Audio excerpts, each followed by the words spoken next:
स्वागत है आप सभी का। आज हम देखने जा रहे हैं एस लाइन नाम के कोरियन ड्रामा को। हो सकता है ये कहानी बहुत ज़्यादा अलग है।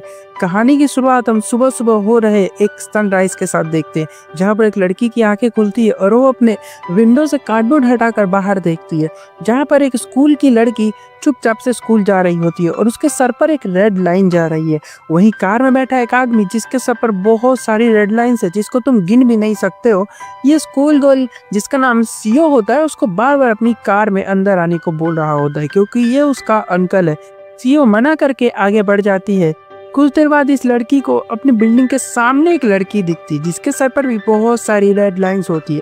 ये लड़की न्यू न्यू यहाँ पर शिफ्ट हुई है और इसको हेलो कर रही होती है, लेकिन हमारी लड़की ने जल्दी से दरवाजा बंद किया और अंदर बैठ जाती है। इसका नाम शिन होता है। ये हमारी एक तरह की मेन कैरेक्टर मान सकते हैं इसको। और टीवी देखते हुए शिन बताती है कि मुझे बचपन से सबके सर पर रेड लाइट्स दिखाई दिया करती थी। मुझे समझ नहीं आता था कि आखिरकार ये है क्या। मेरे फादर के सर पर मुझे 2 लाइंस दिखती थी, जिसको मैंने ड्रॉ कर दिया था। इस रेड लाइन का मतलब होता है कि जितने लाइंस उतने सेक्स पार्टनर। मतलब इसके फादर का शादी के बाद भी बाहर किसी के साथ अफेयर चल रहा था। मॉम को ये जैसे ही पता चला, गुस्से में उन्होंने इसके डैड को चाकू मारा और वहां से भाग निकली। शिन ने सब कुछ देखा था और समझ गई थी कि रेड लाइंस जब जब दिखेगा किसी न किसी की मौत होगी। तो ये चाहती थी कि अब इसको रेड लाइंस दिखाई ना दे, इसलिए इसने अपनी आंखों को बंद रखना शुरू कर दिया। छत से कूदने की, मरने की, हाथ काटने की कई बार इसने कोशिश की, लेकिन कोई फायदा नहीं हुआ। इसके चोट खुद ही रिकवर हो जाया करते थे और अब पूरी दुनिया में ये अकेली रह गई है, इस उम्मीद में कि आखिर ये डेडलाइन इसको क्यों दुखाई देती है और इससे छुटकारा कैसे पाया जा सकता है। तभी डोर बेल बजता है। बाहर वही सामने वाली लड़की आई हुई है, जो शिन से बार बार डोर खोलने को बोल रही होती है। वो इससे दोस्ती करना चाहती है, बाहर ही बैठ जाती है। शिन कोई भी रिप्लाई नहीं देती, तो कुछ देर बाद ये लड़की फ्रूट्स रखकर यहाँ से चली जाती है। शिन ने फ्रूट्स को उठाया और बाद में खाने लग जाती है, मानो बहुत दिनों से इसने फ्रूट्स नहीं खाए हो। अगले सीन में हम उसी स्कूल गर्ल के अंकल को देखते हैं, जो कि एक पुलिस ऑफिसर है और इनका नाम जुक होता है और आज लेट आए होते। सीनियर काफी डांट रहे हैं। जुक बोलता है कि मैं अपने नैस का ख्याल रखते रखते परेशान हो गया हूँ। तभी वहां बैठी दूसरी ऑफिसर बोलती है कि अच्छा, तुम्हारी शादी हो जाएगी तो उसका ख्याल कौन रखेगा। और सब हंसने लग जाते हैं। कुछ देर बाद जुक एक फीमेल कलीग के साथ अंदर जाता है, जो उसको वेडिंग में बुला रही होती है, लेकिन ये मना कर देता है। और यहाँ से में ये कंफर्म किया जाता है कि जुक जो है इसके काफी सारे सेक्स पार्टनर्स हैं और बहुत सारे लोग से इसने फिजिकल कनेक्शन बनाया होता है। अगले सीन में हम कोरिया के स्कूल में आ जाते हैं, जहाँ पर हम किम हाय नाम की एक बुली से मिलते हैं, जो कि बहुत ज्यादा शैतान और बुली लड़की होती है। और छत के ऊपर उसी शुरू वाली स्कूल गर्ल जिसका नाम सीयू होता है, उसको काफी बुली कर रहे होते, मार पीट रहे होते हैं।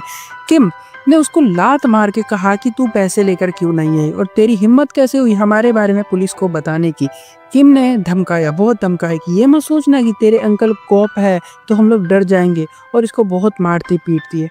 जो दूसरी तरफ एक क्राइम लोकेशन पर आया होता है, जहाँ पर खबर आई है कि एक लड़की की मौत हो गई है, जो कि अकेले रहा करती थी। काफी टाइम हो गया था इसके बॉयफ्रेंड को इसको छोड़कर गए हुए।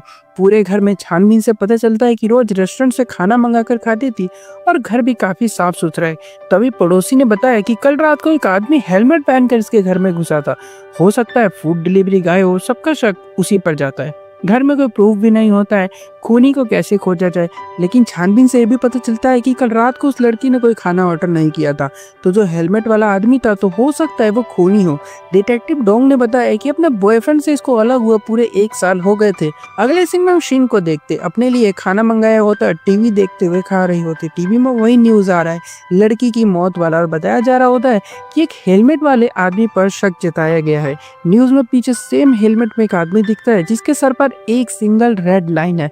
शिन को काफी अजीब लगता है, क्योंकि आजकल के जमाने में वो भी आदमी पर कोरिया के एक सिंगल लाइन दिखना काफी रेयर होता है, क्योंकि वहाँ के मेल्स के बहुत सारे सेक्स पार्टनर्स होते हैं। शिन ने सेम आदमी को अपनी बिल्डिंग के बाहर भी देखा रात को और काफी डर गई होती है।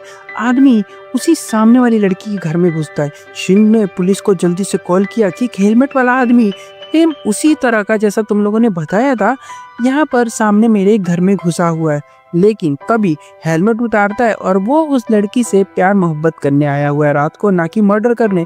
शिन जल्दी से कॉल कट कर देती। और इस तरह से आदमी के सर पे 2 रेड लाइन बन जाती है और इसका खाता खुल गया होता है। भाई का स्कोर बढ़ गया है और ऑलरेडी स्कूल में किम सीईओ को खोज रही होती है क्योंकि आज वो नहीं आई है। और जब कमज़ोर बच्चे नहीं आते तो बुलीज़ का दिन काफ़ी बोरिंग जाता है क्योंकि कोरिया के स्कूल में रोज़ मारते हैं वो लोग। जब तक मार पीट ना कर लेना कमज़ोर बच्चों को, उनको चैन नहीं मिलता है।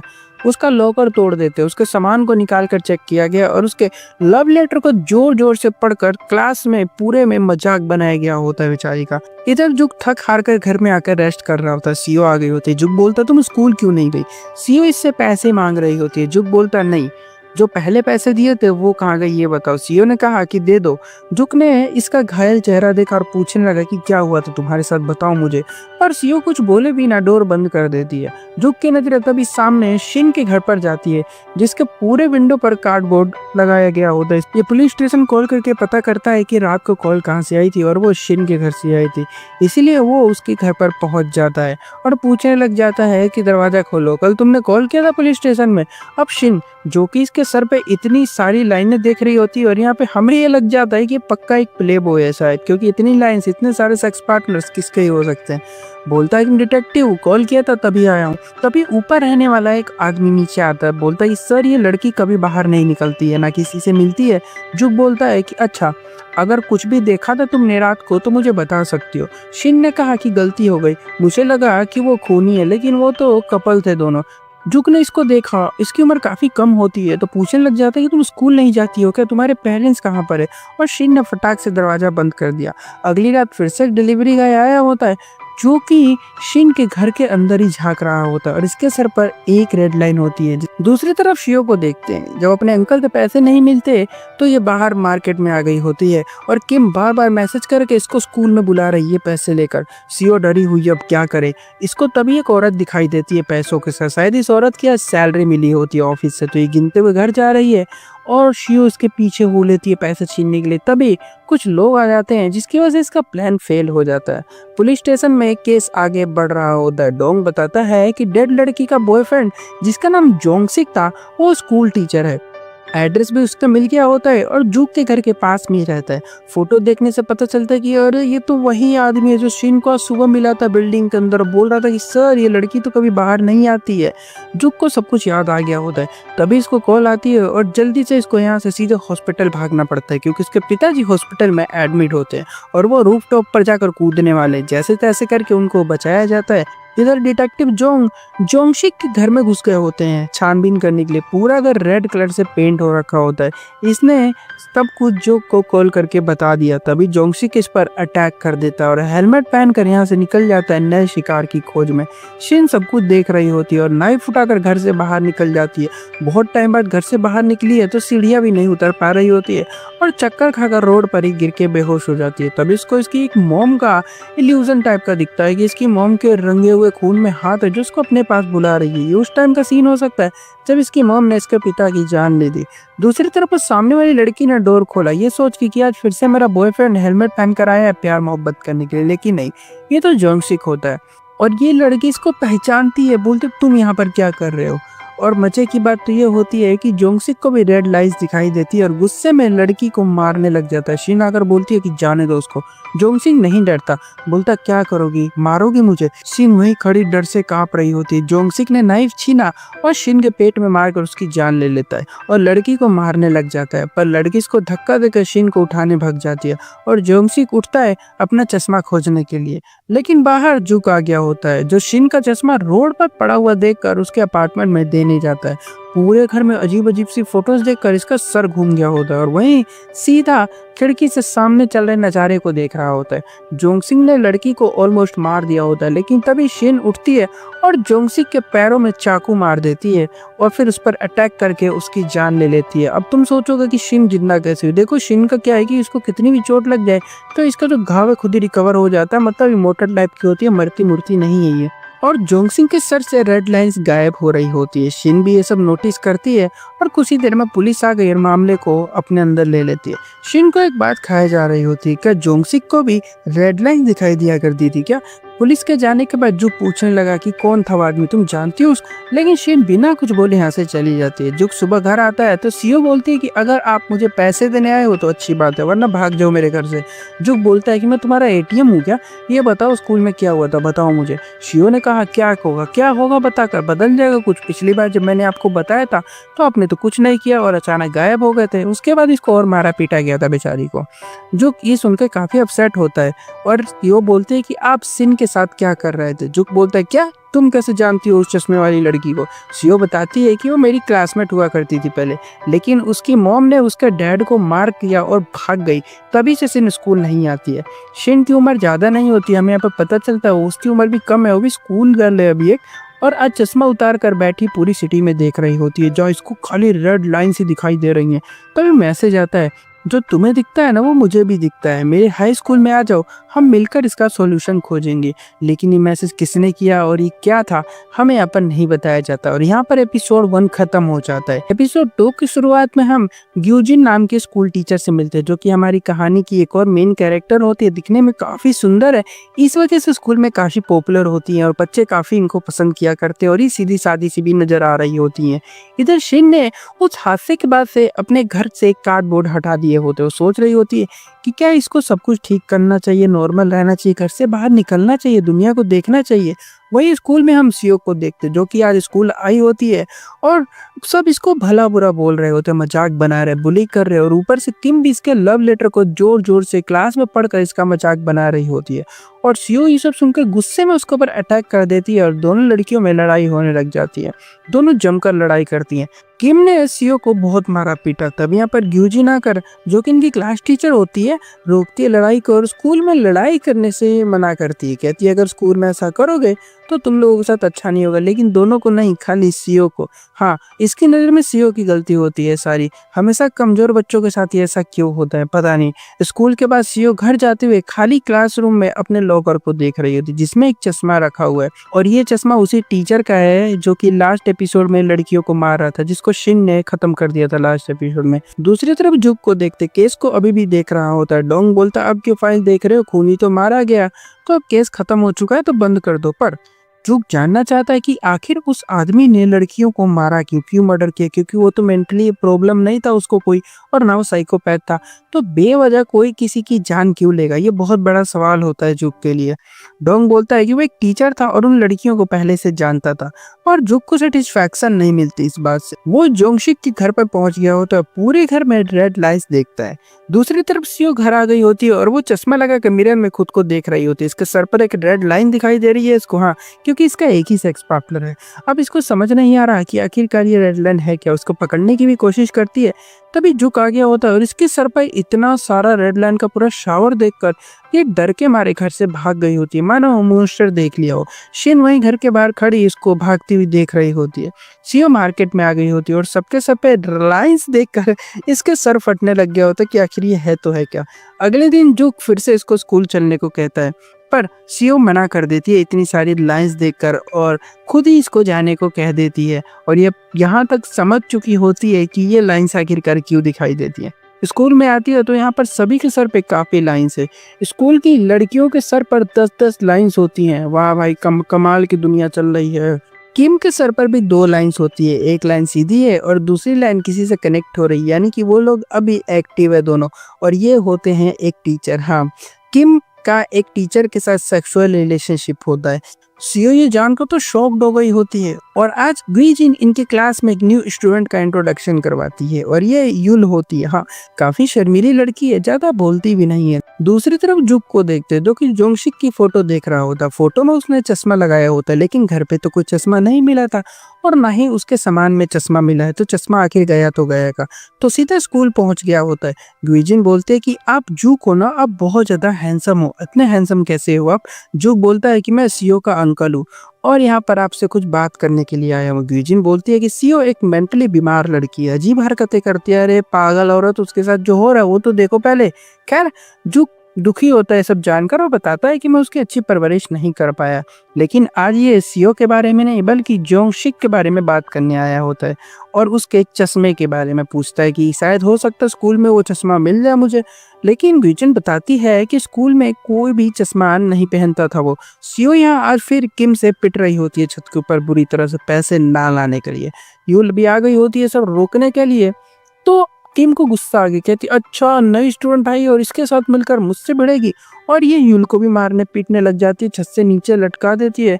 यूल बोलती है अगर मैं गिरी तो तुझे भी लेकर गिरूंगी, छोड़ूंगी नहीं तुझे। किम काफी डर गई होती है और यहाँ से भाग जाती है और सीओ यूल की थोड़ी बहुत यहाँ पर दोस्ती होने लग जाती है। यहाँ जुक अभी भी उसी टीचर के साथ है और कहता है कि मैम आपके ऊपर के बटन खुले हैं, बंद कर लो जरा, और यहाँ से निकल जाता है। सीओ भी इसको देख रही होती है और सोचती है कि आखिरकार ये मेरे स्कूल में क्यों आया था। यहाँ से जुक सीधा एक बार में आता है जहाँ पर जोंगशिक हमेशा आया जाया करता था।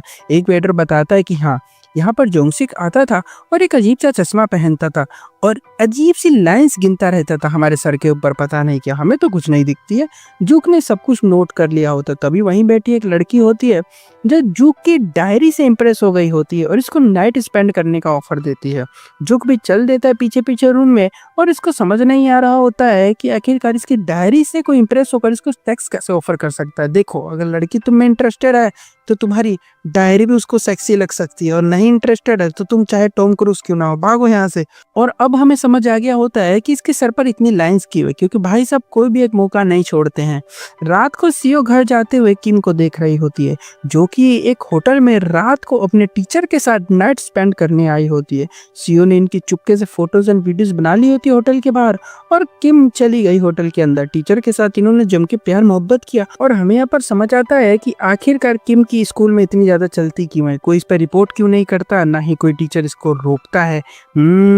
सीओ ने तभी इसको फोटो भेज दी होती है टीचर के साथ होटल वाली। लेकिन किम को बिल्कुल भी डर नहीं है क्योंकि ये एक छोटी बच्ची है, अडल्ट नहीं है, इसका ऐसा मानना है, उम्र कम है तो फंसेगा कौन, टीचर। अगले दिन तक फोटो इसके पास भी आ गई होती है यानी टीचर के पास, और सीओ इससे पैसे मांग रही होती है वरना फोटो वायरल कर देगी। स्कूल के बाद सीओ और यूल घर जा रही होती है। सीओ प्लान कर रही है कि वो टीचर से पैसे लेकर एक न्यू घर में शिफ्ट होकर न्यू लाइफ शुरू करेगी। यूल बोलती क्या हुआ, तुम न्यू जगह क्यों जा रही हो, तुम्हारी फैमिली नहीं है क्या, कहाँ गई। सीओ बोलती कि नहीं मेरी कोई फैमिली नहीं है। या किम और टीचर दोनों की पैंट गीली हुई होती है डर के मारे। किम कहती है कि ये सब सीओ कर रही है, फंसोगे तो आप, क्योंकि मैं तो छोटी बच्ची हूँ ना। टीचर गुस्से में इस पर चिल्लाने लग गया होता है।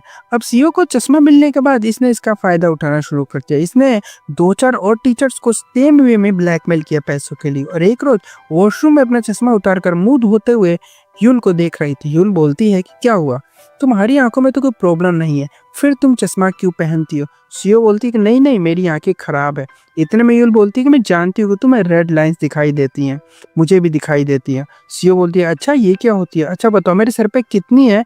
यूल बोलती है कि तुम्हारे सर पर एक है, लेकिन किम के सर पर मुझे 2 लाइंस दिखाई देती है क्योंकि उसका टीचर के साथ अफेयर है। यूल पूछने लग जाती है कि चश्मा कहाँ से लाई तुम। सीओ बोलती है लॉकर में मिला था। यूल इसको चश्मे के ओनर के बारे में बताती है जो कि लास्ट एपिसोड में मर गया था, टीचर था, और तुम्हें पता ही उसके बारे में। तो और ये ठीक नहीं है चश्मा पहनना, इससे काफी नुकसान हो सकता है। पर सीओ चश्मा लेकर चली गई होती है। एक्चुअल में चश्मा है ना ये श्रापित है, अभी देखना आगे क्या क्या करवाएगा ये। पुल खत्म हो जाने के बाद यूल से पूछ रही होती है कि अगर इस चश्मे की इतनी सारी नुकसान देने वाली चीजें हैं तो मैं इससे पीछा कैसे छुड़ाऊं। यूल बोलती है कि मुझे नहीं पता, लेकिन ये चश्मा किसी न किसी की मौत का रीजन बनता है और इससे मौत जुड़ी हुई है। यहाँ टीचर डर के फोटो देख रहा होता है, अब क्या होगा, इसका जेल जाना पक्का होता है। और फिर ये सीओ को कॉल करता है। यहाँ सीओ को देखते अपने बॉयफ्रेंड के घर पर आई होती है उसके साथ नाइट स्पेंड करने के लिए। तभी टीचर बोलता है कि पैसे आकर ले लो मुझसे स्कूल की छत पर अभी रात को ही। इसके बाद तो मानो सीओ की लाइफ में मजे ही मजे हो गए होते, पूरी तरह चेंज हो गई है। इसके बाद बहुत पैसा आने वाला, खुश होती है, अपने बॉयफ्रेंड की सुगर मोमी बन जाएगी, यशी करवाएगी उसको, ऐसा सोचती है। और बाहर जाकर खूब घूमती फिरती है उसके साथ। लेकिन किम जो कि इसका पीछा कर रही, क्योंकि इसने वॉशरूम में चुप कर यूल और इसकी बातें सुन ली थी और जान गई थी कि चश्मे की पावर क्या है और वो कैसा है, और रेड लाइंस भी दिखाई देती है उसको पहनने के बाद। अब चश्मा ये चुपके से जाकर चोरी कर लेती है। थोड़ी देर बाद जब सीओ को चश्मा नहीं मिलता तो परेशान होकर चारों तरफ खोजने लग जाती है, पैनिक हो जाती है और यूल पर चिल्लाने लग जाती है कि तुमने ही मेरा चश्मा चुराया होगा, मुझे वापस दे दो। अभी तो मैं स्कूल में जा रही हूँ पैसे लेने के लिए, लेकिन अगर तुमने चश्मा नहीं दिया तो मैं तुम्हें छोड़ूंगी नहीं। पर चश्मा तो किम के पास होता है, वो पहनकर यहाँ वहाँ घूम रही है और सभी के सर पर रेड लाइट्स देखकर काफी शौक होती है, क्योंकि ये एक अलग ही दुनिया होती है। और तभी इसको कोई अपने साथ किडनैप करके लेकर चला जाता है। सीओ छत पर आ गई होती है, टीचर के पास पैसे तो नहीं है लेकिन एक फैमिली की स्टोरी होती है। बताता है कि मेरे बीबी बच्चे, उनका क्या होगा, अगर मेरे बारे में उनको पता चला तो मेरा घर टूट जाएगा, नौकरी चली जाएगी, हो सकता है मैं जेल में भी चला जाऊँ, तो प्लीज फोटो को डिलीट कर दो। सीओ हंस के बोलती है, अच्छा तो जब किम मुझे बुली किया करती थी, मारती थी, पीटती थी तो बड़े मजे से देखते थे तुम तो। टीचर इसको सॉरी कहता है, पर सीओ इससे पैसे मांगे जा रही होती है। लेकिन तभी टीचर की वाइफ मैसेज करती है और उसके पास फोटोज पहुंच चुकी होती है। बहुत गुस्से में है कि तुमने मुझे धोखा दिया, वो भी अपनी स्टूडेंट के साथ। टीचर बोलता है कि तुमने फोटो क्यों भेजी मेरी वाइफ को। सीओ कहती है, नहीं मैंने कोई फोटो नहीं भेजी तुम्हारी वाइफ को।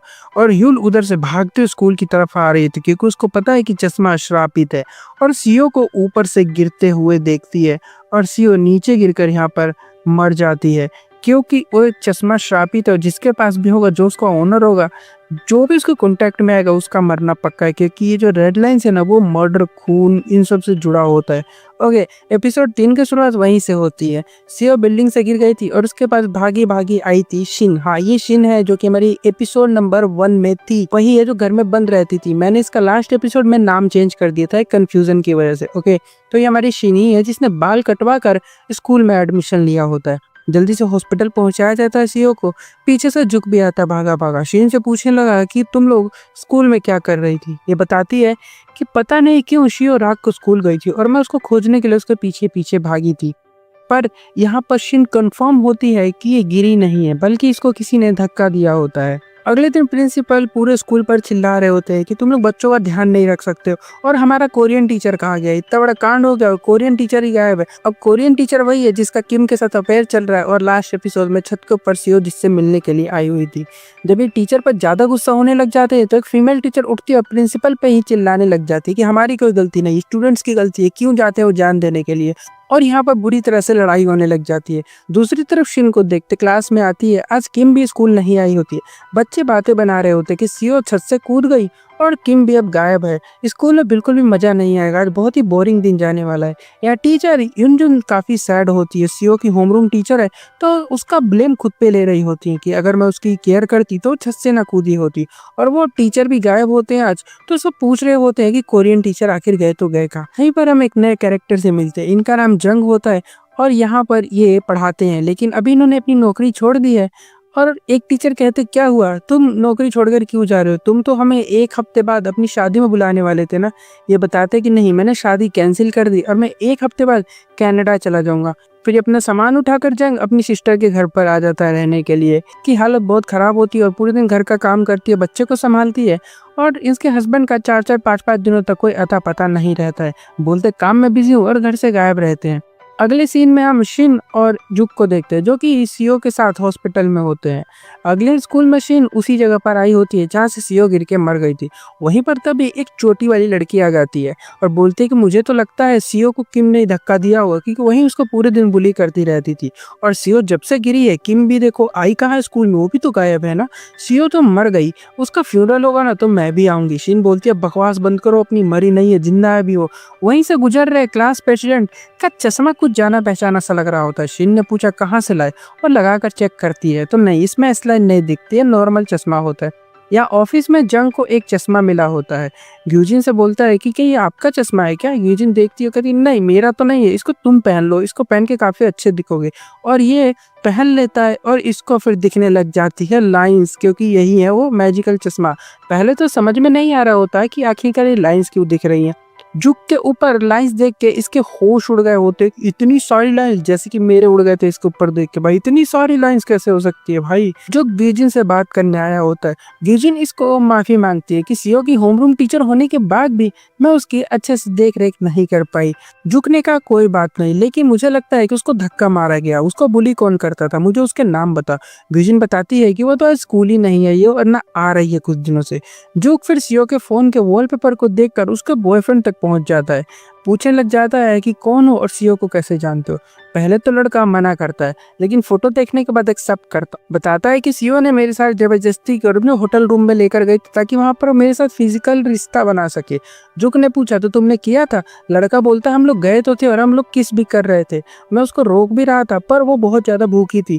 मैं मजाक कर रहा हूँ। अब देखो यहाँ पर क्या होता है ना कि जो ये है ना, ये सीईओ का बॉयफ्रेंड नहीं है, ये इनकी क्लास में स्कूल में पढ़ता है जिसको सीईओ पसंद करती थी, और उससे के साथ ना फिजिकल होने के लिए वो जबरदस्ती उसको रूम में लेकर गई थी होटल के। ओके, जुक ने पूछा और बताओ और वो क्या कर रही थी। ये याद करके बताता है कि उसकी कोई चीज खो गई थी और फिर वो उसको खोजते हुए कहीं पर अचानक भाग गई थी। जुक ने स्टोर का सीसीटीवी चेक किया जहां से देखता है कि किम सीईओ का बैग उठाकर भागी है और फिर उसमें से चश्मा निकाला और चश्मा पहनकर जा रही होती है। फिर ये सीसीटीवी से उसको फॉलो करता है तो देखता है कि वो कोई अंधेरी सी जगह में जाकर गायब हो गई थी। यहाँ जंग रात को घर पे है और चश्मा लगाकर देख रहा होता है। इसके जीजा के सर पे 35 जगह फैल चल ले भाई, इसके पूरा कहाँ मुंह मारता है, क्या ही बताओ, इतनी लाइंस होती हैं। इसके दीदी पर भी दो चार है, कोई बात नहीं। जीजा ने कहा कि क्या हुआ छोटे, शादी क्यों कैंसिल कर दी? जंग बोलता है क्योंकि वो मेरे होते हुए किसी और के साथ सोया करती थी। दोनों फिर बिल्डिंग के नीचे आ जाते हैं मैन टू मैन टॉक करने के लिए, लेकिन जंग की नजरें तो जीजा की रेड लाइन से हटी नहीं रही होती है। नशे में जीजा ने लिफ्ट में गलत बटन दबा दिया, 4th, लेकिन ये रहते हैं 6th फ्लोर पर। लेकिन इसकी लाइंस उसी 4th फ्लोर पर किसी अपार्टमेंट में जाकर कनेक्ट हो रही थी। अब कनेक्ट कब होती है? जब हमारा उसके साथ ऐसा मतलब रिश्ता विश्ता होता है। तो मतलब फ्लोर इसने गलत नहीं दबाया था, ये नशे में था तो इसने फ्लोर तो सही दबाया था। ये जाता 4th फ्लोर पर ही, पर रहता ये 6th पे, लेकिन 4th में इसकी कोई रहती होगी ना तो उसी के बाद जाता होगा। यहाँ जो सीनियर से बहस कर रहा होता है क्योंकि केस को ये लिख ही नहीं रहे ना, उस पर छानबीन कर रहे हैं। इनको लगता है कि स्कूल की लड़की है, कूद गई छत से, नॉर्मल होता है ना वहाँ पे, आए दिन तो कूदते रहते हैं। लेकिन जुग को भरोसा है कि किसी ने उसको धक्का दिया था। अगले दिन तक स्कूल में जंग ने सभी टीचर्स के अफेयर देख लिए होते, चाहे मेल हो चाहे फीमेल हो, सबके सर पर 15 से 20 लाइनें जा रही होती, पर ग्विजिन के ऊपर एक भी लाइन नहीं है। ये तो मैंने सेकेंड एपिसोड में नोटिस कर लिया था। अब देखो यहाँ पर मैं तुम्हें कुछ और भी क्लियर कर देना चाहता हूँ। ये मेन कैरेक्टर है हमारी, जो ग्विजिन है ना, ये होमरूम टीचर, तो हो सकता है इसके पास कुछ तो ऐसा हो जिससे ये अपनी डेडलाइन छुपा सकती हो, अगर कुछ है इसका ऐसा, ठीक है, क्योंकि ऐसी ना वाइफ्स देती है बीच बीच में ये, जो कि यहाँ तो तुम्हें फील नहीं होगा, देखोगे तभी पता चलेगा। अब जंग बोलता है कि ग्विजिन, अगर आपका पार्टनर आपको चीट करेगा तो आप क्या करोगे? ग्विजिन बोलती है मैं तो देखते रहूंगी और मजे लूंगी, करने तो करता है। तो जंग शाम को अपनी दीदी और उनकी बेटी के साथ जब घर आता है तो बाहर एक कुरियर बॉक्स रखा होता है जो कि 4th फ्लोर का था। तो जंग उसको देने के लिए 4th फ्लोर पर आता है और ये वही अपार्टमेंट होता है जिसके अंदर इसका जीजा की एस लाइन जाकर कनेक्ट हो रही थी। तभी एक लड़की निकलती है लिफ्ट में से, ये छुप जाता है और वो सामान लेकर अंदर चली जाती है।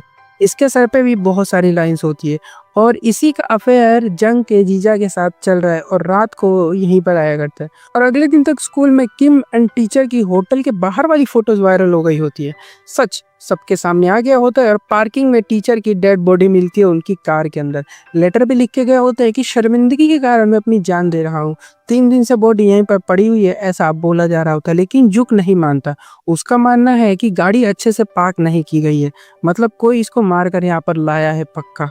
यहाँ पर शिन एनो चोटी वाली घर जा रही होती है, ये तीनों फिर साथ में बाहर आने लग जाते। तभी जुक बाहर खड़ा है, शिन से बोलता है गाड़ी में आकर बैठो। चोटी वाली कहती है कौन है रे, लड़की छेड़ेगा, बुलाऊं पुलिस? जुक ने आईडी दिखाई, कहा मैं ही हूँ पुलिस, बताओ क्या हो गया। फिर जुक शिन से उस चश्मे के बारे में पूछने लग जाते क्योंकि फर्स्ट एपिसोड में भी उस किलर के पास वो चश्मा था, अभी किम ने वो चश्मा चुराया क्योंकि वो सीईओ के पास था। क्या है उस चश्मे का सीक्रेट? शिन बोलती है कि पहले चश्मा लेकर आओ मेरे पास, फिर मैं तुम्हें बताऊंगी कि आखिरकार उसका सीक्रेट क्या है। यहाँ जंग के प्यारे जीजू अपने से आधी उम्र की लड़की को नेकलेस देकर इम्प्रेस कर रहे होते हैं। हाँ वही 4th फ्लोर वाली है ये। कॉल करके पूछने लग जाता है कि जीजा जी कहाँ हो आप? ये बोलते मीटिंग में हूँ बेटा, अभी बिजी हूँ, फोन रखो। जंग बोलता है अपनी दीदी को फोन देना, मुझे कुछ काम है। फिर भाई होती है रात और होटल के रूम में चारों तरफ रेड लाइन्स होती है। भाई पता नहीं क्या चल रहा है रूम्स के अंदर, मेरे को तो कंफ्यूज हो गया था समय।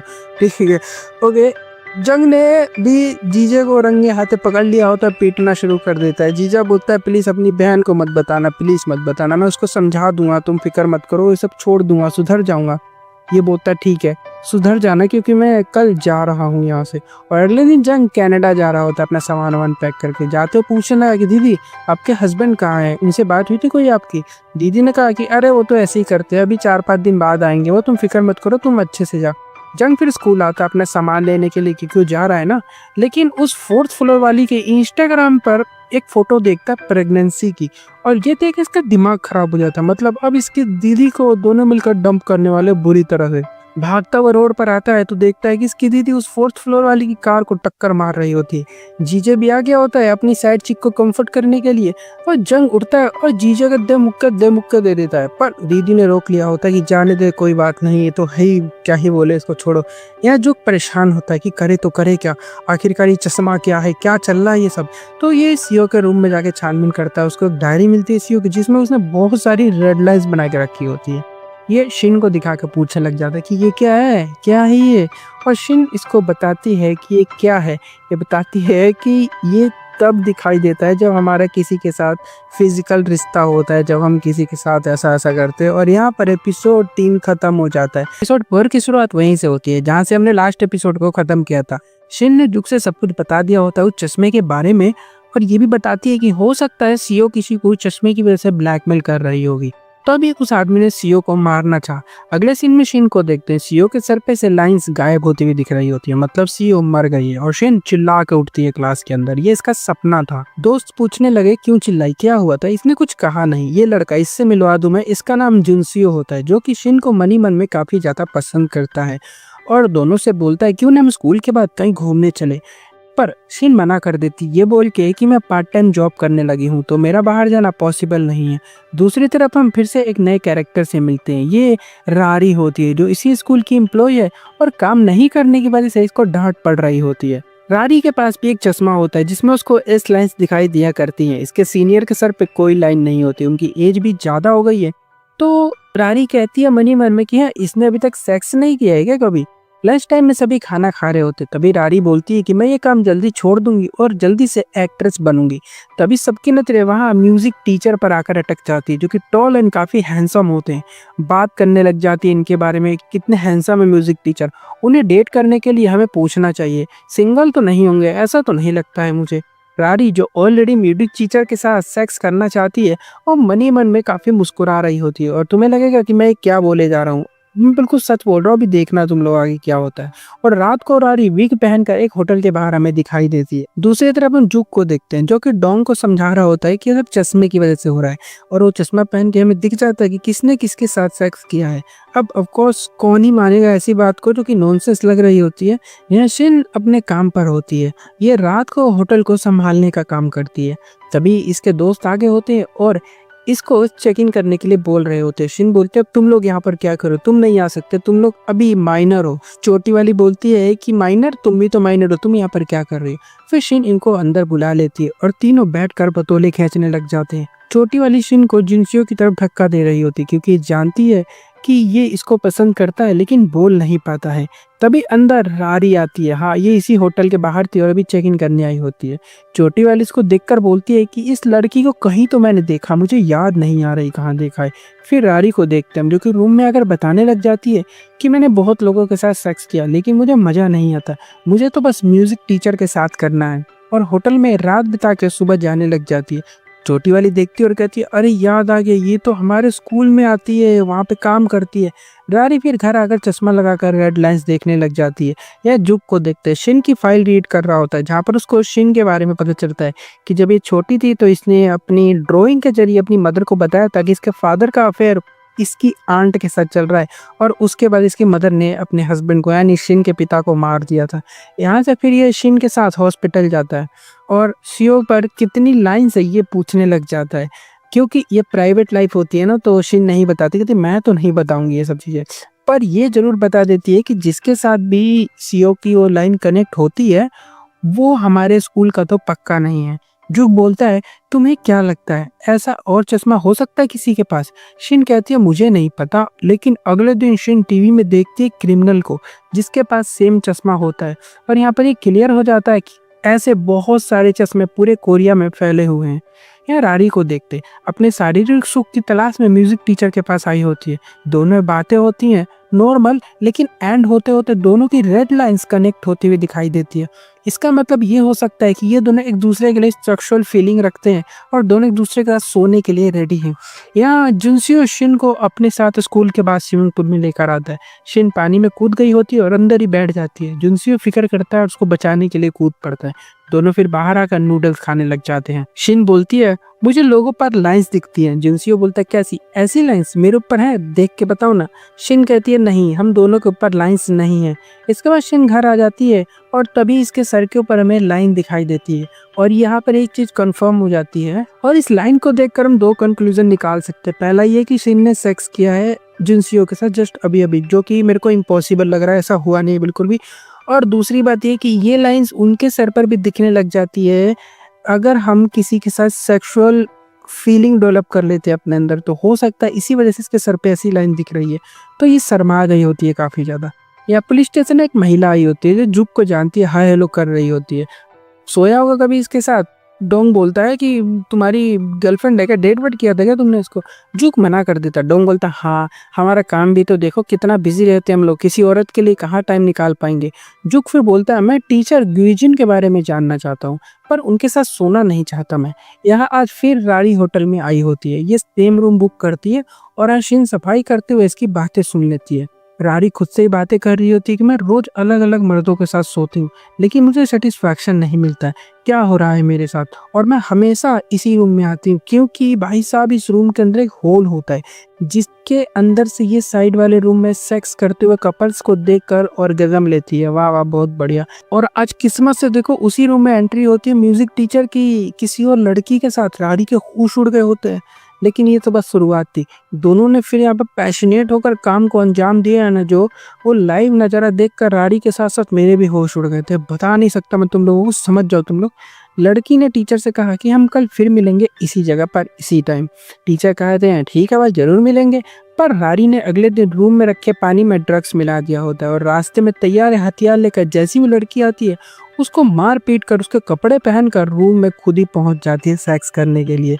लेकिन म्यूजिक टीचर इसको पहचान गए होते, बोले तुम यहाँ पर कैसे आई? पर रारी को पास सेक्स करना होता है, बार बार बोले जा रही होती है, पर टीचर जाने लग जाते हैं तो रारी इस पे अटैक कर देती है। पहले से ड्रग्स वाला पानी पीकर टीचर नशे में होते, ऊपर से चोट लगी तो ये गिर जाते हैं। रारी इनको उठाकर बेड पर लाती है और इनके ऊपर चढ़ जाती है और देखते कि टीचर के सर में से खून निकल रहा है अभी बहुत सारा। अब ऐसी सिचुएशन में तुम लोग क्या करोगे? किसी हॉस्पिटल को देखोगे और वहां पर लेकर जाओगे ना, लेकिन नहीं, मरते हुए इंसान के साथ रारी ने वो किया जो मैं तुम लोगों को बता नहीं सकता हूँ। वो उसके साथ सेक्स करने लग जाती है और वो मर रहा होता है ना, मतलब इतना अजीब सीन होता है ये।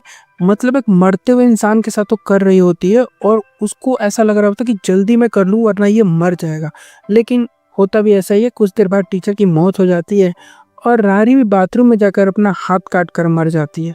जब सिन सफाई करने आती है तो इसे वही लड़की मिलती है जो घायल है और फिर इसको सब कुछ बताती है, रूम में लेकर आती है और यहाँ का नज़ारा कुछ ऐसा होता है, दोनों मरे पड़े होते हैं। पुलिस को बुलाया जाता है। जुक ने सिन से पूछा, बताओ। शेन सब कुछ बताती है कि ये लड़की यहाँ पर रोज आया करती थी। फिर जुक बोलता है कि चश्मा इस केस से जुड़ा हुआ है। ये शिन ने कहा कि हाँ जुड़ा तो है।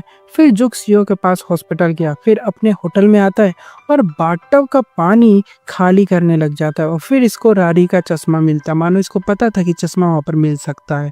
इसने पहनकर खुद को देखा, अरे बाप रे, इतनी सारी लाइंस, मेरे होश उड़ते, इसके नहीं उड़े होंगे।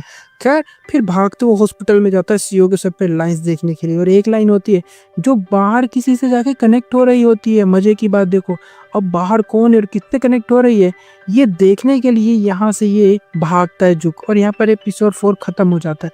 एपिसोड 5 में हमें पता चलेगा कि क्या होने वाला है, कौन है जिसके साथ इसका एक कनेक्ट हो रहा है। वीडियो अच्छी लगी वीडियो को लाइक कर देना, प्लीज चैनल को भी सब्सक्राइब कर देना यार। मिलता हो तब तक।